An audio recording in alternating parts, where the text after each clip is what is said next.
They didn't just destroy a town, they tried to erase its memory. In 1921, in Tulsa, Oklahoma, one of the most successful black communities in America was wiped out in less than 48 hours. And for decades, almost nobody talked about it.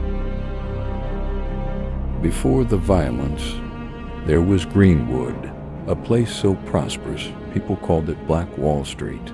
This wasn't just a neighborhood, it was a system, a working, thriving economy, black-owned banks, hotels, restaurants, movie theaters, doctors, lawyers, entrepreneurs, because segregation forced black residents to rely on each other.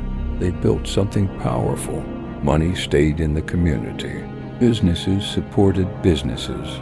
Families built wealth. For many, Greenwood wasn't just where they lived. It was proof that success was possible, even in a system designed against them. And then, everything changed. It started with a rumor.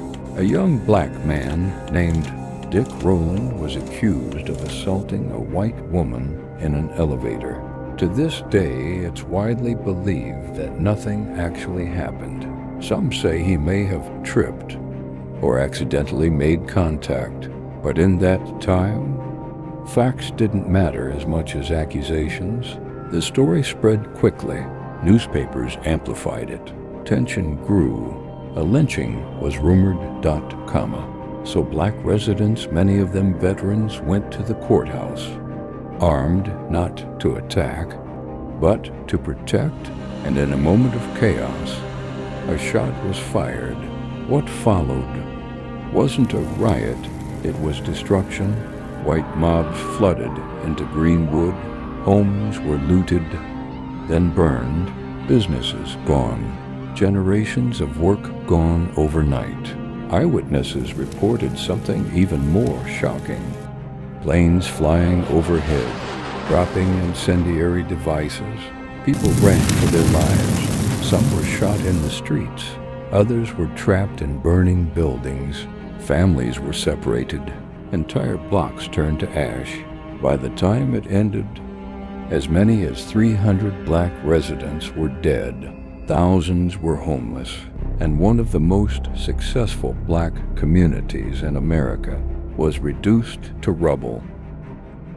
But what happened next is just as disturbing.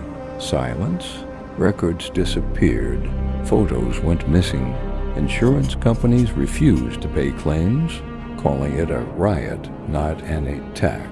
Survivors were detained in camps, forced to carry identification just to move around, and over time, the story faded. It wasn't taught in schools. It wasn't in textbooks.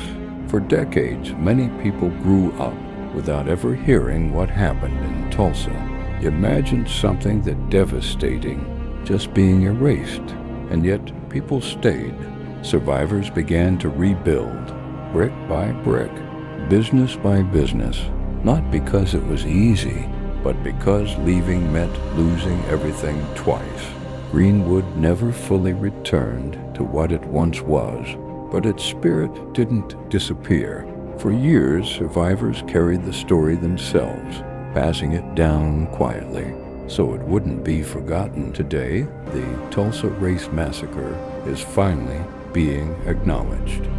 But the impact didn't end in 1921. Lost wealth, lost opportunities, generations affected by something they didn't even experience directly.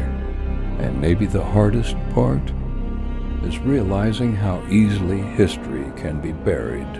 When no one talks about it, history doesn't disappear. It's either remembered or it's hidden.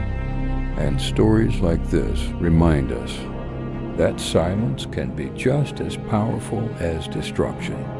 So the question isn't just what happened. It's, why did it take so long for the world to hear about it? If you didn't know this story before today, you're not alone. But now that you do, You can't unhear it. Follow Hidden Origins for more secret histories like this.